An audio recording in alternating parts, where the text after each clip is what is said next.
Welcome back to Halftime Report on CNBC-TV18. In the last hour, we have seen more of these AMC names seeing a bit of a further uptick coming in, whether you look at ABSL, AMC, Motilal Oswal, all these are buzzing in trade. Other than that, Minda Corp, that's also picked up some bit of a pace. But what are we watching out for in the world of F&O now? What are the levels we should be keeping an eye out on? Let's go across to Mangalam, who's at the F&O desk, to give us those details. Well, the Nifty is down about 100 points. It's around the 25,180 mark. And the reason for that is because the key components aren't participating as much. In fact, the Nifty IT is dragging it.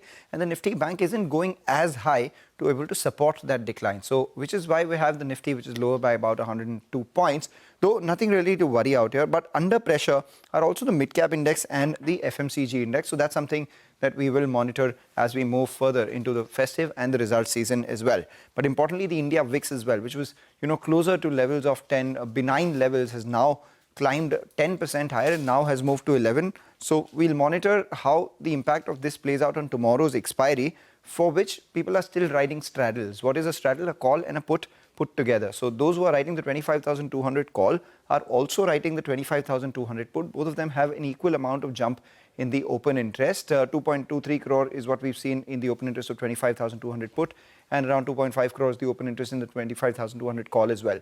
All of this tells you that the street is playing for a 100-120 point range around 25,200. So, which basically means support would be around 25,100 and resistance around the previous day's high, Friday's high of around 25,300. So, the range of the Nifty, which was earlier 25,000 to 25,200, has moved higher to 25,100 to 25,300. That's what's taking place over the last couple of trading sessions. But in the last hour or so, we've seen some fresh shorts built up on Syngene as well as Havells. The other one, which is, in focus, is Fortis Health as well as Federal Bank. So the financials are doing fairly well, and the Nifty Bank, which is falling, is because of a few heavyweights. Federal Bank is fairly well bid, and Fortis Healthcare continues to do well, has seen a lot of long build-up in today's trading session. So watch out for that one. Okay, Mangalam, thank you so much for that. We'll keep an eye out on those names as well. Other than that, we'll keep an eye out on CE systems as well. That's MapMyIndia. A lot of exchange that's happening in terms of expos, where, we had Ashwini Vaishnav, who actually said that, Maples by MapMyIndia is a good feature and they must try it. So keep an eye out on that one. The stock is buzzing in trade today, as of now, also managing to hold on to 6% gains. But on that note, we're going to step into a very short break. Don't go anywhere. More stock-specific action on the other side.